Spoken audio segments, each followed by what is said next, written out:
Bonjour, je m'appelle Michel. Je voulais dire que j'avais adoré les Energy Music Awards car j'aime beaucoup David Guetta et le Black Eyed Peas. Et je voulais dire à Nikos que si ça l'intéresse, je suis plus chaude que Shakira.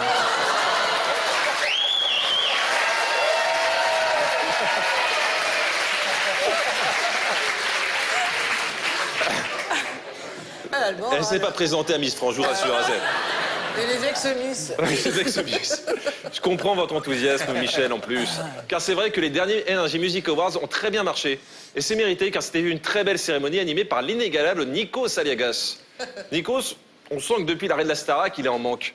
Avec les Energy Music Awards, il était un peu comme un marin resté en mer 3 mois, qui retrouve sa femme. Ça va, ma belle? Ça va très très bien. Je suis là pour la fête. Hein. Tu es là pour la fête, alors ne bouge pas, je m'occupe de toi tout à l'heure. Ah ouais. Chaud comme une baraque à frites. C'est un Nikos 2.0, plus fort, plus puissant, capable de traduire toutes les langues. Vraiment toutes. Quelques mots en français. Je ne parle pas français. Si. Mais je apprends le français. J'apprends le français. Oui, il peut traduire le français en français.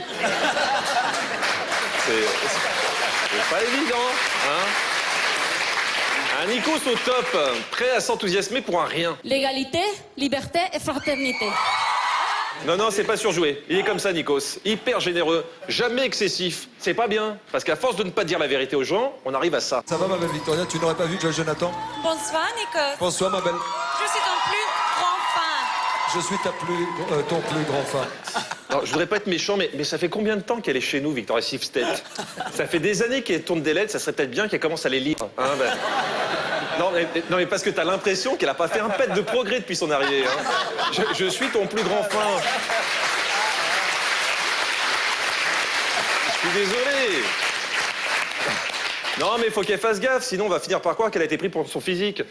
Mais bon, il n'y avait pas que Victoria Silvstedt comme remettante de prix. Il y avait aussi des remettants prestigieux comme... je vous laisse découvrir. Voici Thomas, Benoît et René Lataupe.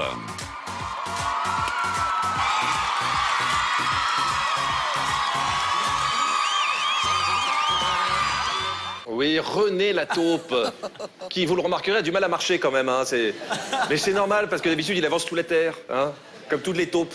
Lui, il remettait le prix de la révélation. Je sais pas si vous vous rendez compte. Tu commences ta carrière, on te remet un prix, c'est une petite consécration, tu dis que tu vas être accueilli sur scène par Bono, le leader de U2. Eh ben non, c'est René Lataupe. René Lataupe. Qui t'attend avec ses grosses papates poilues.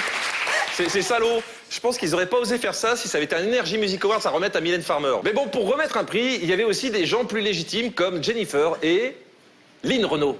Oui, Lynn Renaud qui a profité de la soirée pour recevoir les honneurs de Nikos. Et surtout dans le cœur des Français, votre disque d'or, Lynn Renaud, il est pour vous. Et c'est notre cadeau. Nous sommes très honorés de vous avoir parmi nous. C'est une jolie cérémonie. Et c'est normal qu'ils lui remettent ce prix à Lynn. Parce que c'est un peu grâce à Énergie si elle a son disque d'or. Hein. Tout le monde sait qu'ils la passent en boucle toute la journée sur leur antenne. En alternance avec Lady Gaga. Hein, mais arrivons au moment qu'on attend tous, la chanson de l'année. Voyez le numéro de votre chanson préférée par SMS. Alors vous remarquerez que cette année, c'était des thématiques par paire. Je veux, je sais. Danse, alors on danse. Juste une photo de toi, pas besoin de toi.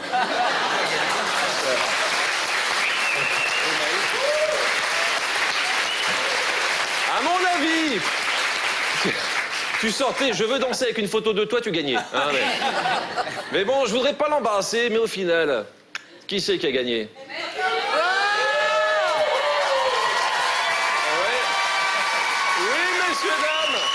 Au bureau des plaintes, on ne reçoit pas des losers. Si on faisait un flashback, on revenait en arrière pour te rappeler ce que tu disais, qu'on resterait ensemble jusqu'à redevenir poussière.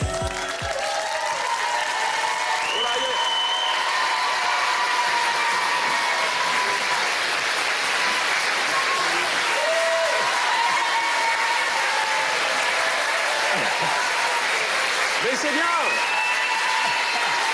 Calmez-vous. Sinon, je fais évacuer la salle.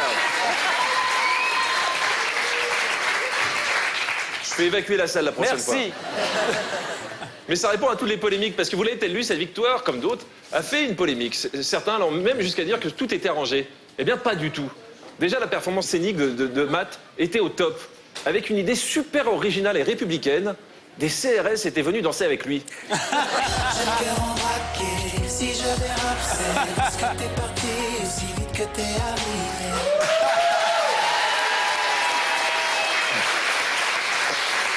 Avec ce genre de gilet pare-balles, ils font moins agressifs.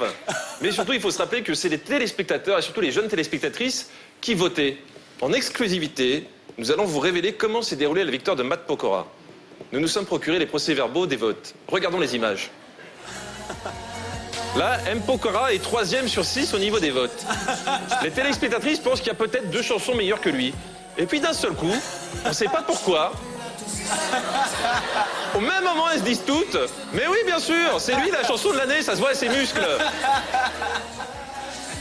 Et là, ça se voit bien, c'est la chanson de l'année. Et oui, car la chanson de l'année, il faut aussi qu'elle soit bien gaulée. Donc félicitations, Matt. Allez, c'est tout pour les plans de télé.